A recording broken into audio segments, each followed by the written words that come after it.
train and do this. But what I discovered is you never really get away from that. There's this fire hose of information that you have to absorb. And these guys have got a lot of experienced developers up here, and I wanted to get their input as to how do you deal with it? How did you deal with it when you first got into technology, and how do you continue to deal with it as new things come out? .NET 4, Silverlight, WPF, new frameworks, and so on. But before we do that, let's introduce our panel here.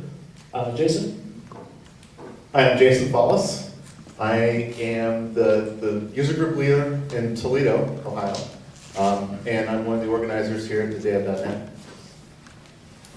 I'm Jim Holmes. I am a user group leader down in Dayton. I help out with a couple other events in the region, and I'm a quality guy at the moment. Okay, a couple other events. This is the guy that runs Code Mash.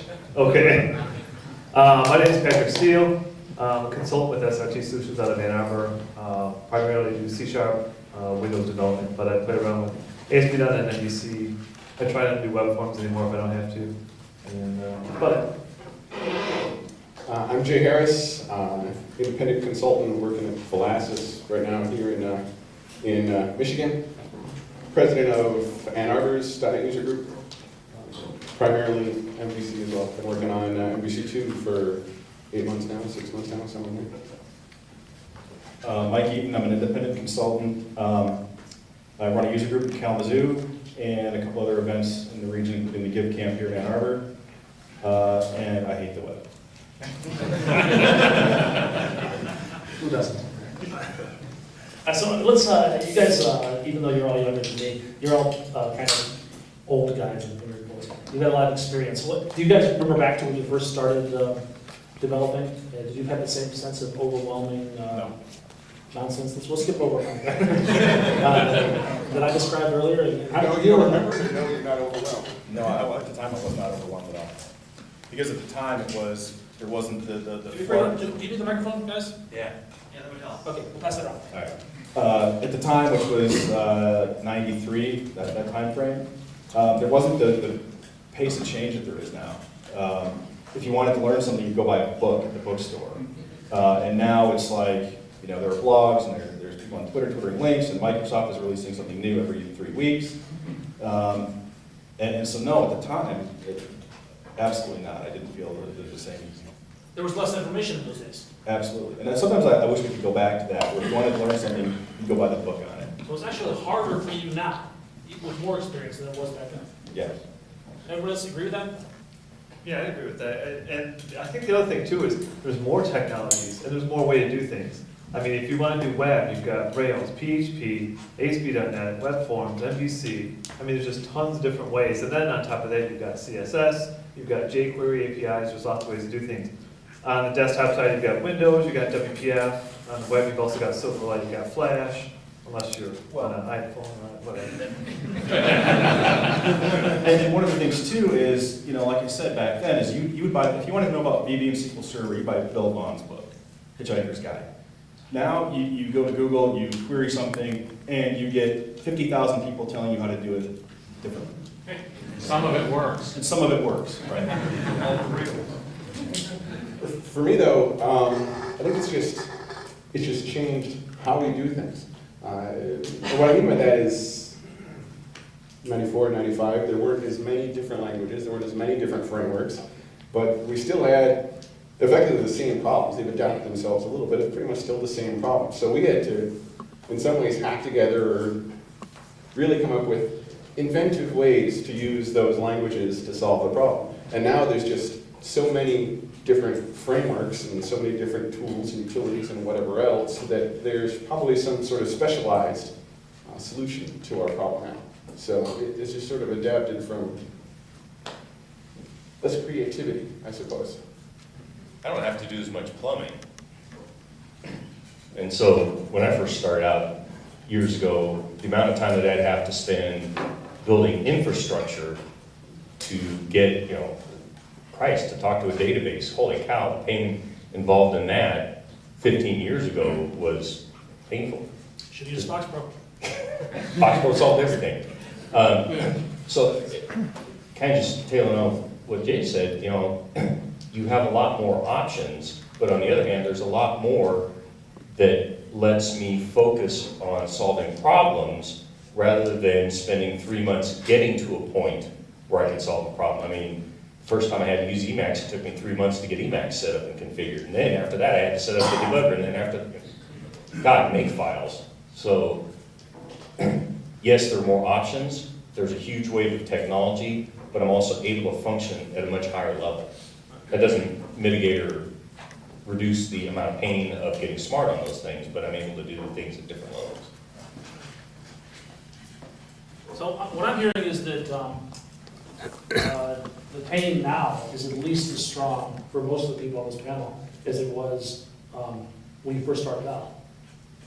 The pain of getting up to speed, choosing technologies and learning those technologies. And that's probably good for this audience, because when I ask people raise their hand, most people are not new to technology. They may be new just to some of the skills they're using right now. So how do you guys manage? How do you keep up? There's, with Jay brought up all those different ways of doing things. The philosophy that I like to use for keeping up is to not keep up. We don't have to learn everything. I mean, I started learning C, well, C++, a little over 10 years ago now. And I mean, it's not really all that different from C#. I mean, sure, we don't do memory management anymore, but syntax is all the same. You know, the structure of the files are the same, which are pretty much the same as JavaScript, which is pretty much the same as Java. Especially if you're using design patterns and such, the way we go about using those languages to solve problems is still pretty much the same. I find that you don't have to learn everything. Just pursue something that really interests you. You know, try if you can get some really, really light exposure to a lot of different things so that maybe you know what type of problem that framework or that utility or whatever else was intended to solve. But just learn the things that you're really passionate about deeply. Because the things that you learn while you're learning that framework, that language, that whatever else, can very easily be applied to other frameworks, to other languages. You're going to figure out how to adapt that and use that elsewhere. And that's where the real power is. Yeah, I'd agree that you can't, I think even 10 years ago, with blogs and things, there were some people that were considered experts at C#, and they covered pretty much everything. But I think once 3.0 came out, and we had the WPF, and we had MVC now, you can't be an expert on all that stuff. Find something that really interests you and you're passionate about. I know Mike is not going to touch Silverlight. He has no interest in Silverlight. No, but I did a talk on it somewhere. Oh, this is the web. The web, sorry. So he won't be doing anything with MVC or MVC2, and that's fine. There's other people do it. He can concentrate on Silverlight and the WPF stuff. So you cannot become an expert on all this stuff. And I don't think any employer should expect you to be an expert on all that stuff, because you can't dedicate that much time. There's just so much coming out. So find something you're passionate about and apply, your skills to that. Well, especially too, I mean, when I was younger, it didn't make that much of a difference if I spent all my waking hours learning new stuff, right? But once you get married and have kids and buy a house and everything else, it's like, I'm done at 8 o'clock at night. I'm just done. I'm just done. I have better things to spend my time on than learning, the latest shiny thing from Microsoft. Like they said, I mean, probably 3 years ago, I put a stake in the ground and I said, I'm doing no more web. I've done very little, and I've modified that over the past few months to say I will do no more web forms, because that's where my pain was. That's what drove me away, was web forms and how terrible it was. But yeah, I mean, to even think that anyone should try to learn it all, I think is just unreasonable.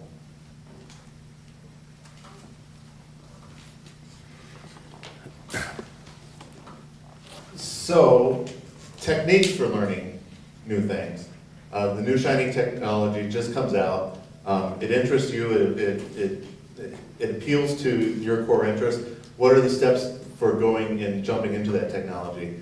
For me personally, if you don't know, I have a blog out there, and when I start writing to it, that's me learning a new technology. So my way of learning something new is to dive into it and then try to explain it in a way that is readable by other people. So for the last year when I wasn't blogging, that means that I wasn't learning anything new. Did you write a unit test for that? One of the techniques I use is when a new technology comes out, like a few years ago, I had an opportunity to, I wanted to learn something new web-based, and I started playing around with the Castle Project's Monorail, which is another MVC framework for .NET.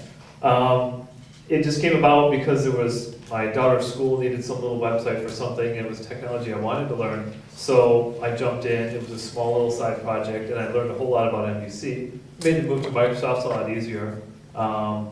I would like to do some WPF stuff, learn about that. If I get there, at some point, I will probably take an existing application and replace one or two forms with WPF forms, try and learn how that works. But I usually try and take a small project. If I'm gonna do web forms, I'm not gonna do anything database, integration, I'm not gonna do web integration. I just wanna work on just the WPF and see how that works. I'm not gonna try and learn everything all at once. That's a great point. When I go to learn something, I try to learn something by solving a problem that I already have.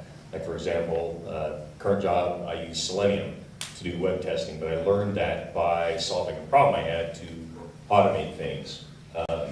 Having something specific that you can have as a goal to solve while you're learning something, I think there's a big, big benefit to that. Yeah, that way you're just not sitting around with a book, reading the pages and typing in sample code. You actually have the problem in your head, you've got an algorithm for solving it. It's like, well, how do I implement it with this new framework, this new technology? I agree with all that entirely. I really like learning time to, my own time to go learn something, whatever, or maybe make some little BS application that really doesn't mean much. But one of my good friend of mine, Dennis Burton, and I would talk about this sort of thing constantly. Find that on that learning time stuff, it's too easy to change the requirements.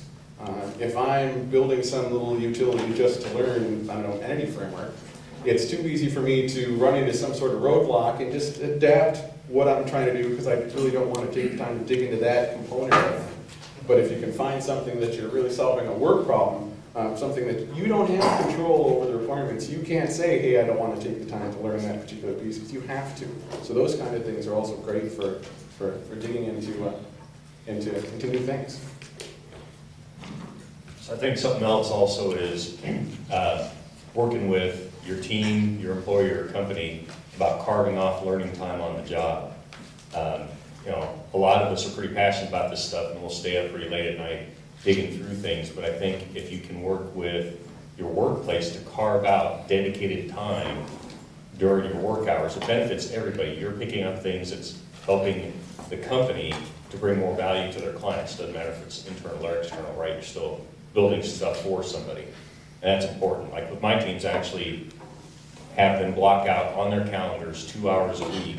Just go learn something. I don't care what it is, but go explore. And I think that's kind of critical as well to move on. That's a great point, but let me throw this question out to the group here. How much responsibility does your employer have to make sure that you are well trained, in your opinion? Lots. Yes, I agree. Lots. Lots. I want my people well-trained and continually learning so that they can be more productive, bring more value to the team, get more stuff done, so that I can be a lazy manager. And think about other industries. If we're talking airlines, airline pilots still annually go through training, even if it's just a refresher course.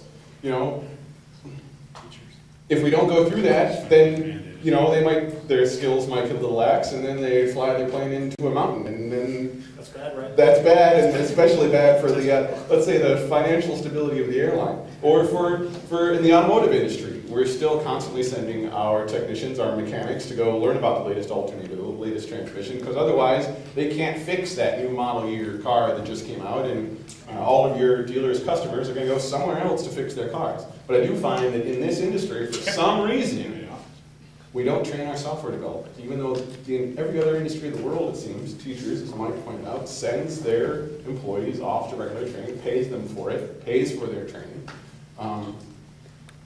Our industry, when we hire someone, we give them this ridiculous laundry list of everything in the world that they must know in order to be to be considered for this position. We expect you to know it when you get in the door, but then once you are in the door, we're not going to train you new things. And that's, I feel, how we often end up at companies that are still programming .NET websites in ASP.NET 1.1.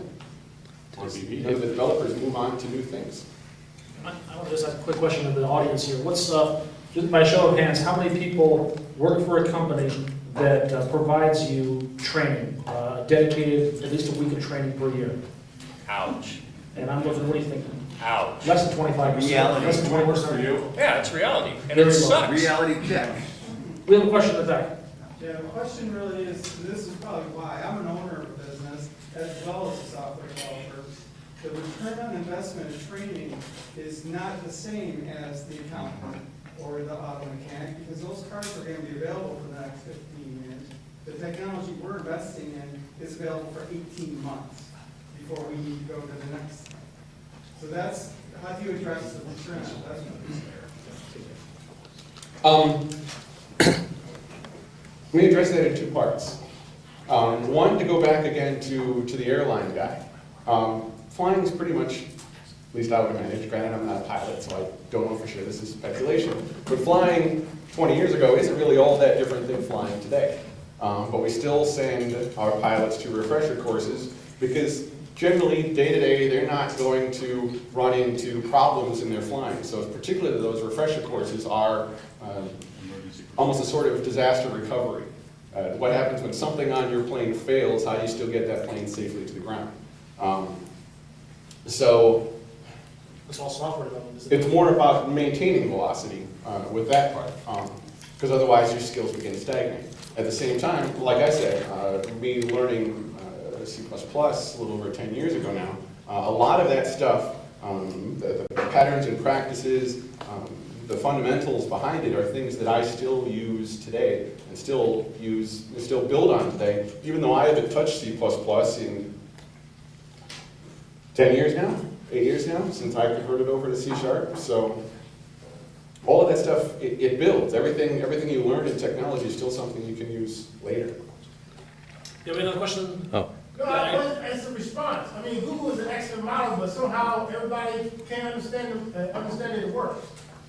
I mean, they get it, but they ensure that the person not only does his own project, but that the training is involved in every employee. It's an excellent model, but somehow it escapes companies, IT companies, that this works. They're extremely successful, but it doesn't get replicated. Because it's an intangible, right? You can't directly put that to the bottom of the line, to the bottom line. So business owners or management a lot of times doesn't rock that me continuing to stay educated and me continuing to learn, I work faster, I'm more able to choose tools and methodologies that I can execute more quickly on and bring value back more quickly. But that's an intangible. It's hard to show that on the bottom of the line. So a lot of companies just don't sign off on that, and it's hard to convince them. All right, any other question? well, I just want to make a comment. I mean, this is an excellent opportunity to make a plug for CodeMash in case there's any employers out there. I mean, there's a 2-day event that is not very expensive. People can take their family to it. It doesn't cost that much for the employer, and it's a great opportunity to learn a whole bunch of new technologies. So you can, maybe you can plug Good that. commercial I'll give you for- $5 later. Okay, yeah. But CodeMash isn't the only thing. There's This is lots of one those things, yes, yep. Today here, there's events in Columbus, there's events in Grand Rapids, Lansing, all over the region that are available at relatively low cost. That training, all of that training, I think makes us more productive. You know, the new frameworks that allow us to not have to rewrite the plumbing, because that's certainly a return on investment. Because otherwise, I'm spending ridiculous amount of time writing ADO code, whereas now I can just drop in and Hibernate or Entity Framework, and I'm on my way. But we do have a lot, because of the intangibles, we have a hard time justifying it to the ROI. Just like we have a hard time justifying, hey, we need to go purchase the latest version of Visual Studio, or that we need to get licenses for ReSharper or CodeRush. All these things that will, new software tools that increase our productivity that we still can't get through purchasing. And some of this comes back on our shoulders too, because we geeky types suck at communicating to management, and we don't understand how to build a good case around, look, if you buy me this $200 tool, I work 15% faster, and that 15% faster, yada, yada, yada, we need to start learning how to do a better job of pitching the time for the training, pitching the time for the tools. Lynn's suggestion. Yeah, if you Google Martin Fowler, we cannot measure productivity, he had a whole like article about the fact that we can't measure it. So if you say something like 15%, I mean, I can't imagine that's a real number. So you just like, and make up like some BS number, like, oh, we could be this much more productive and not. As long as it sounds good. Well, if you don't measure it right now.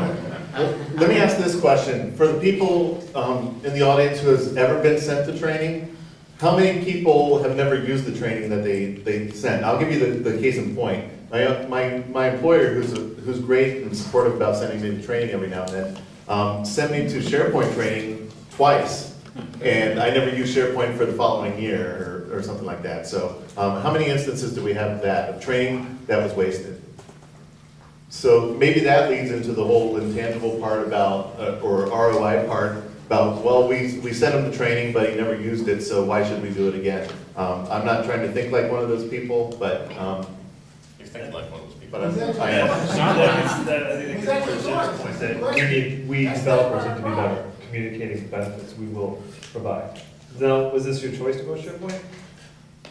No, this was, we had an this was more, we foresee an opportunity, let's get some skill set ramped up, but then it was wasted, because if you don't immediately start applying a training, or the skill sets that you're learning, it's gonna erode, that's just how it works. Was that training in Hawaii? Just like that. And Richard? One interesting correlation that could be made is we saw a lot of people say very few companies or employers put a lot of time into training. Now, the thing that occurred to me is we all know there's a high amount of mobility in our line of work. People change companies all the time. Maybe there's a correlation there as to why people don't hang around. It's almost, taking that into account, the way people move around so much, it's almost like if you are an employer, do you want to let your employees stagnate on old technology when they get bored and they're out the door? I think just from an employer standpoint, you want to keep your employees engaged and let them play around and have some fun on some of the new technologies. Because there are, for business reasons, sometimes we have to maintain that old web forms app. It's just, we don't have time to migrate it, customers don't want to pay for it, whatever. But I want to learn MVC, I want to learn Silverlight or whatever like that. So I think it just makes sense for employers to give their employees time to play around and learn the new stuff. And the fact is, it doesn't even need to be like classroom type training, right? Oh, no. I mean, I've had good success with, so I'm self-employed, I've got no one that's gonna send me to training. But as an MVP, I get access to Pluralsight. Their website has a lot of courses, and I watch those. I've got a TechPub subscription. TechPub is a webcast, but they're high quality webcasts. And I think, if you can't get your employer to drop $200 a year for TechPub, or, I think Pluralsight's, $400 or $500. If you can't get them to do that, then I think there's something wrong. But that really speaks to why I work for myself too. Everyone here. Oh, yeah. That's a good point. Everybody that's at the conference today gets a free 30-day trial for TechPub. It gives you full access to all their videos. They've got series on iPhone, Android, jQuery, MVC, Git. I mean, it's a really, really good site. And you don't have to even spend money to train, right? So you can form, if you're at a company of more than one person, pair up with somebody. Spend some time doing lunch and learn. Spend some time getting engaged to your community through .NET groups, either internal, external. Go find some other people, do code and coffee. That way is an awesome way to learn as well, and that doesn't cost you any money, except expensive Starbucks coffee. Good question up here. It's not a question, it's something my reflection. In many cases, some of the companies don't want you to learn so that your skills deteriorate. For instance, HP, within 1 week, a few years ago, laid off 10,000 people in IT and requested 1,500 H-1B visas, saying, these people don't know the new skills. We have to get them from overseas. They save on their pension plan. It's a conspiracy. I think that might go back to what Richard was saying, that there is probably a good amount of turnover from places that don't do training. You can, as I say, you can change the place that you work, or you can change the place that you work. I mean, you can try and adapt the company that you're working for to get them to have the training, or you can go someplace else that will give you the training. I mean, I've worked at companies on both sides of the fence. For example, SRT. SRT gives you, was it 10% of your time or so a week is for 10 hours a week, sorry. So 25% of your time effectively is for learning time. And that company has a very, very low turnover rate.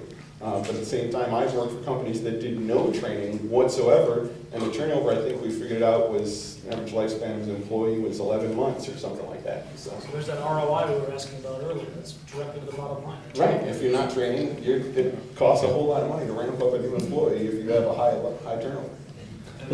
I'd be curious for the people here, how many have changed jobs probably in the past 2 or 3 years because you were seeking a new technological challenge or some new challenges? Looks like about 25%? Yeah. 20%? A lot of people changing just because they're looking for new. We have a question where? Yeah, that's, a comment is that what I'm hearing is an undercurrent of statement that says the employer is responsible for sending me to training, and I'll push back on that. I don't think that an individual has to be responsible for their own career development. And there's things that you can go to your employer, and I know in the communities that I belong in, that we're probably having in our group meetings, probably not over 10% of the .NET programmers in those communities. I don't know how you encourage people to, these are free training sessions. Code Match is free, DevLinks is free. You can go online and get PDC 209, mix 10 videos, and download and watch them. You can go to, and so, well, I would say, one thing that, this is pushed back to the employers, maybe what they should do is work synergistically with the employees and put into their key result areas on their review forms and say, you will attend a certain amount of user group meetings as you're training, because that's free to the employer. And the other thing is when you do that, you can come back and do lunch and learn sessions. That's free. That's lunchtime hours, and that helps promote the technology. Part of that comes down to, I think there are a lot of developers who, once 5 o'clock hits, they want to just go home. They don't want to go spend 2 more hours at a user group. Well, then tough, they're not willing to take care of their own I totally careers. agree. I just think that that's a problem. I think there's a balance problem. in there somewhere. It's like today. I mean, They're why putting do we only themselves have on the short 180 list of people? layoffs. Right. Why do we only have 180 people here instead of 500? People didn't want to come out on a Saturday. Which is fine, because I'm more competitive against those guys. Right. You're helping the choir, basically. Yeah. Let me ask the panel here, what responsibility do you have for your own training? We already said the boss has a ton of responsibility to provide training. What's your own responsibility for your own training? I own my career. And I own my career. Exactly. So, Exactly. you know, that was never the implication that the employer's responsible for that. It's a two-way street. Absolutely. But me learning to effectively communicate that, me learning to convince them that it's worthwhile, and in the case of my team, me just not bothering to ask my employer for permission and just saying 2 hours a week, go off, do something interesting, I don't care what. But personally, yes, I own that. What is the responsibility of the vendors who are causing the change that causes us to have to spend 10 hours Blame the vendors. to keep up? What is their Do responsibility? you have a particular vendor in mind? I work, as most of everybody know, I'm totally independent. No, it's all of them trying to beat each other to a marketplace and causing you to have to learn it and things along those lines. So we, our industry, us as industry, yeah, more, we want more water coming down that fire hose. Come on, give it to us. Yet we have no way of keeping up with it. But you have a direct route to influence that vendor, and that's by the tools and services that you purchase from those vendors. So you can. How do you determine the purchase? You gotta learn it. Right, You gotta but what spend I'm some saying time. is that I'm actually agreeing with you and that vendors aren't giving us enough good information, or they're giving us crapware. And so we can push back. So we can push back without buying, by trying to tell them, stop, wait a second, all right? You're not giving us the appropriate materials, you're not, there's no reason why the current release of product from both Adobe and Microsoft, who are battling in the marketplace, couldn't be better coordinated. Now, who do I yell at here? Well, I'm agreeing with you and with Jim, because we already do that as a community. Take, for example, the release of .NET 3. There were 4 components, not 3. Everybody remembers WCF, everybody remembers Workflow and Presentation Foundation. Nobody remembers CardSpace. Who here is using CardSpace? Exactly. We pushed back, even though they were pushing CardSpace, we pushed back and, no way, I'm not going to use that. So we're still doing that. So that community response is what comes back to the vendor. As for the employees versus personal responsibility on the training, I'd say that it's the employer's responsibility for training on the employer's path. So let's say, for example, with my employer, we're using a lot of MVC. I'd say that it's the employer's responsibility to send the developers to MVC training. However, if I want to learn Iron Ruby, the company's never going to use Iron Ruby. So that falls on me if I want to use Iron Ruby. It's like the airline stuff. If he wants to be one of the flyers for the Red Bull Air races, you've got to go learn that kind of flying on its own. Delta's not going to send him to do that. We have about 5 minutes left. Sorry, I don't have a lot of hands up for questions, but I just want to get the final thoughts from our panel. Mike? I don't know, in the whole scheme of things, I think people need to worry less about learning all the new stuff. There's got to be a balance. And I think people have kind of alluded to it earlier that, if that means putting a stake in the ground and saying, I'm going to do MVC and learning that inside and out, I think that's awesome. But I really think it just comes down to balance. And the fact is, you don't have to learn any new thing. You don't have to learn anything. If you're happy with what you're doing, cool. I think that's just a simple fact. But, we talked about this at DevLink and Nova Space, how close, it's your decision how close you are to the fire hose, right? Are you at the very spout where it's coming out at 100 miles an hour? Or are you back 50 feet catching drops, right? It's your decision on how close you are to that fire hose. I feel the same way. I definitely agree with the stake in the ground part. We should hang out. We should. Mike put his stake in the ground that he's never going to do web. I, years ago, put my stake in the ground that I'm not ever going to do anything except web. I don't even remember the last time that I wrote a desktop application. It's not my cup of tea. They complete each other. With the... Did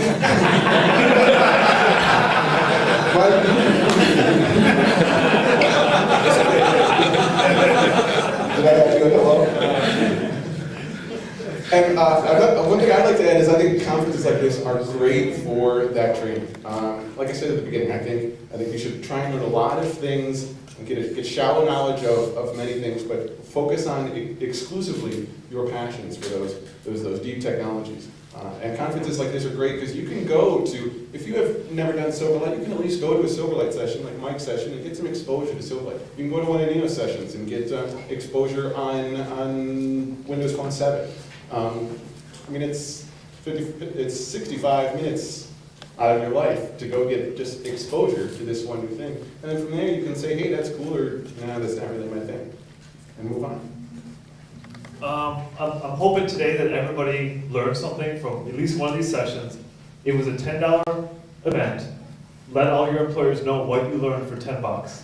Let them know that it was not in vain, that you took the time to do this on your own time. You sacrificed a Saturday to do this, and you spent your own $10, and this is what you learned. And if you can help apply that to your day-to-day job and show them, for that $10, this is what I got, and push them to send you to more training.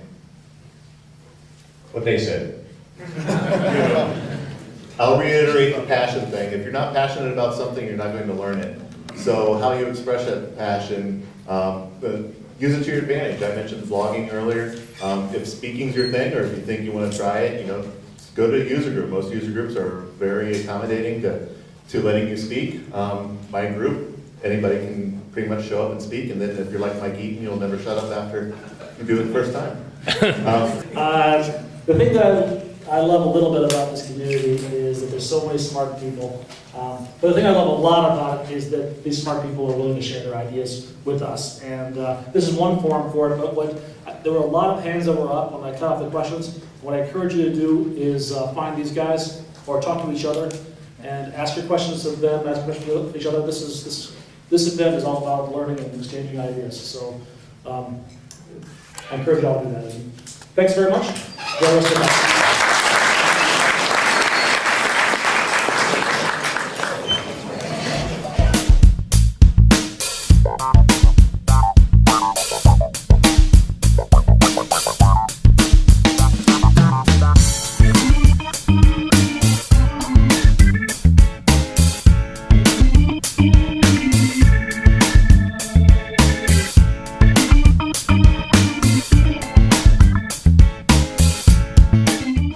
So, passion, and with passion, you know, build up a list of friends and talk about technology together. Technology and friendship. Somebody should write a video podcast on that. This panel discussion was brought to you by Technical, Technology and Friends, and Code Passion. Dave, is it true your next technology friends is going to be with yourself? It's a rumor, but I'll get you. I saw it on your Twitter feed.